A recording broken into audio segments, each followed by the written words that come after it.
Oi pessoal, hoje a gente vai fazer uma pequena revisão sobre equações diferenciais de segunda ordem. Então a gente vai começar falando das equações homogêneas, que é quando a nossa EDO está igualada a zero, né? E como vocês viram com a professora Yoko, a gente vai ter uma equação de segundo grau associada a ela e dependendo do tipo de raiz que a gente tiver, a gente vai ter uma resposta. Então, quando a gente tiver um delta maior que zero, vamos ter raízes distintas e nossa resposta pode ser dada por meio dessa equação, sendo que R1 e R2 são nossas raízes. Quando o delta for igual a zero, a gente vai ter raízes iguais, então a nossa resposta tem essa aparência. E R1 e R2 são nossas raízes, no caso elas são iguais, então R1 é igual a R2. E quando o nosso delta for menor que zero, vamos ter raízes imaginárias conjugadas. E a nossa resposta vai ter essa característica aqui. Sendo que o alfa seria a nossa parte real e o beta a nossa parte imaginária, ok? Então, aqui a gente vai fazer um exemplo que é a segunda derivada de y menos a primeira derivada de y menos 2y igual a zero. Nossa equação de segundo grau associada é r ao quadrado menos r menos 2 igual a zero. Quando a gente calcula o nosso delta, a gente vai ter que nosso delta é igual a 9, que é maior que zero, ou seja, a gente vai ter raízes distintas. E calculando nossas raízes, a gente vai achar 2 e menos 1. Por ser raízes distintas, a gente vai utilizar essa resposta aqui. Então, na resposta do nosso EDO vai ser y de t igual a uma constante multiplicada pelo exponencial de 2t, mais uma constante multiplicada pelo exponencial de menos 2t. Beleza? Então, aqui a gente vai ter outro exemplo, que é a derivada de segunda ordem de y mais 6 vezes a derivada de primeira ordem de y mais 9y igual a zero. Nossa equação de segundo grau associada vai ser r ao quadrado mais 6r mais 9 igual a zero. Calculando nosso delta, a gente vai achar um delta igual a zero, ou seja, a gente vai ter raízes iguais. Então, nossas duas raízes vai ser igual a menos 3. E por ser raízes iguais, né, a gente vai ter que nossa resposta é dada por essa expressão. Então, a gente vai ter y de t igual a uma constante multiplicado pelo exponencial de menos 3t, mais uma constante multiplicado por t do exponencial de menos 3t, ok? Então, agora aqui, nosso último exemplo das equações homogêneas, a gente vai ter a derivada de segunda ordem de y, mais 2 vezes y, derivada de primeira ordem de y, desculpa, mais 2y igual a zero. Nossa equação de segundo grau associada vai ser r ao quadrado mais 2r mais 2 igual a zero. Nosso delta, quando a gente calcular, vai dar menos 4, que é menor que zero, então a gente vai ter raízes complexas conjugadas. No caso, nossas raízes vai ser menos 1 mais ou menos i, né? E nosso alfa, que seria a parte real, é menos 1. No caso aqui é menos, né, gente? E o nosso beta, no caso, que é quem acompanha a nossa parte imaginária, é 1. Então, vamos ter aqui que a resposta é y de t igual a uma constante multiplicada pelo exponencial de menos 1, vezes o seno de t, mais C2 multiplicado pelo exponencial de menos 1 do cosseno de t. Beleza? Então, agora vamos falar um pouco das EDOs não homogêneas, que é quando a nossa EDO não é igualada a zero, né? Ela é igualada a uma função de x, no caso. Então, a resposta da nossa EDO vai ser dada pela soma da parte homogênea mais, ou melhor, a nossa resposta homogênea, que é quando a nossa EDO for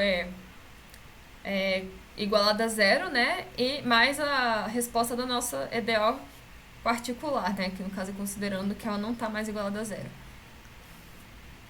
Então, a gente vai ter basicamente dois métodos, que é o dos coeficientes indeterminados e da variação de parâmetros.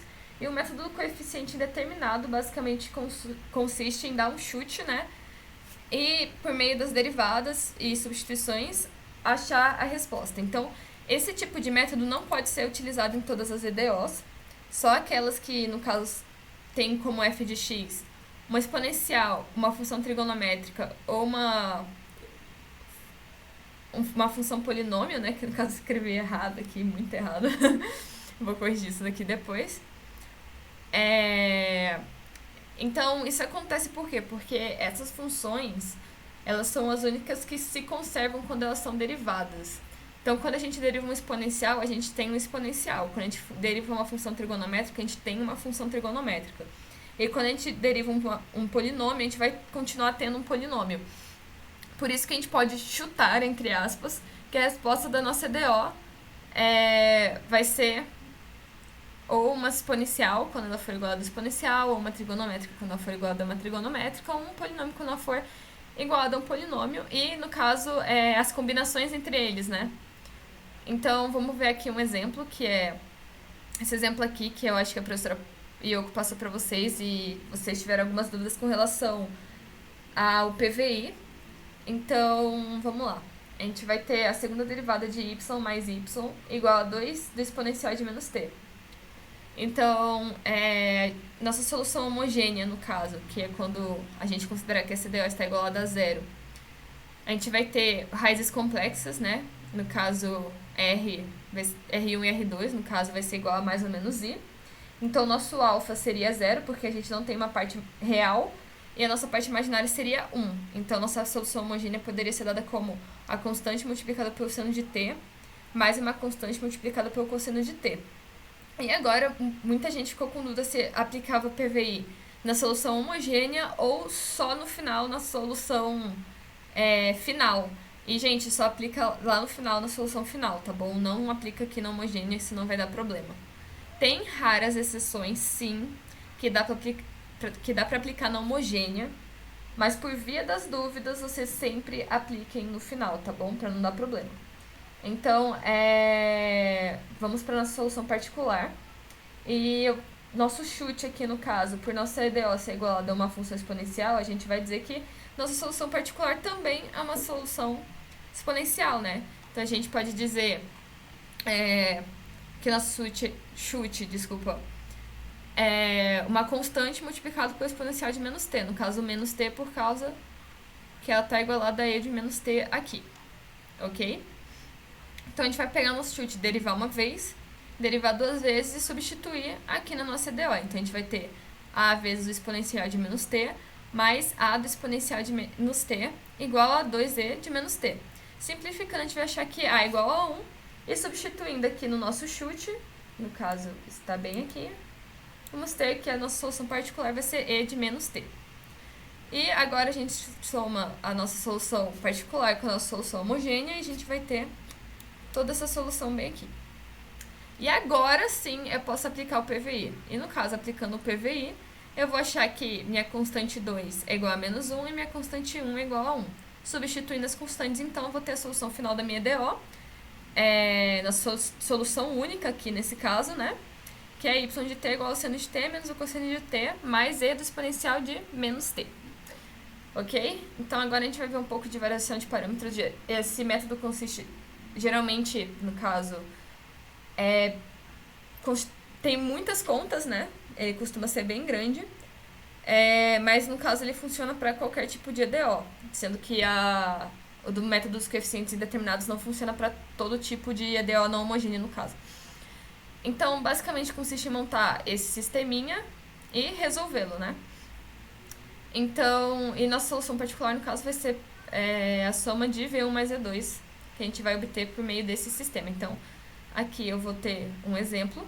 Então, nosso exemplo aqui vai ser a derivada de segunda ordem de y mais 9y igual a secante ao quadrado de 3t. Primeiro, a gente vai achar a nossa solução natural, né? Que no caso é a nossa solução homogênea. Então, a gente vai ter a equação de segundo grau associada, que é r ao quadrado mais 9 igual a zero. Então, a gente vai ter raízes complexas, que é mais ou menos 3i, sendo nossa parte real igual a zero e nossa parte imaginária igual a 3.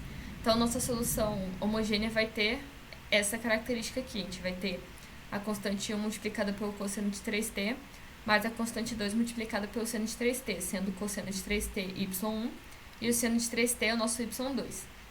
Então, resolvendo nossa solução particular e substituindo aqui no sistema nosso y1 e nosso y2, a gente vai encontrar esse sisteminha aqui. E agora o que a gente tem que fazer, basicamente, é isolar o V1' e o V2' e integrar para conseguir achar nossa solução particular. Então, aqui eu fiz as substituições necessárias para conseguir isolar, no caso, o V2', eu achei que o V2' é igual a 1 sobre o cosseno de 3t vezes 3.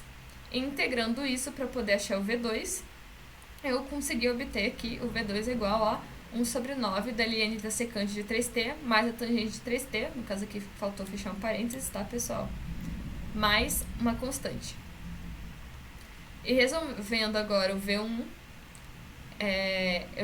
eu achei no caso que o V1' é igual a menos a tangente de 3t sobre 1, vezes 1 sobre 3 cosseno de 3t. E integrando isso, eu achei que o meu V1 é igual a menos 1 sobre 3, vezes o seno de 3t, vezes a tangente de 3t sobre 3, mais o cosseno de 3t sobre 3, mais uma constante, ok? E no caso, a nossa solução particular vai ser dada pela soma de V1 mais mais V2, ok? Então, no caso, somando tanto a homogênea quanto a particular, a gente vai ter a solução da nossa EDO. Aqui eu fiz algumas simplificações e no final eu cheguei nessa solução aqui para o nosso EDO, né? Uma solução muito grande, mas é isso mesmo. Então, gente, por hoje é só. E qualquer dúvida que vocês tiverem, me chamem, tá? E boa sorte na prova.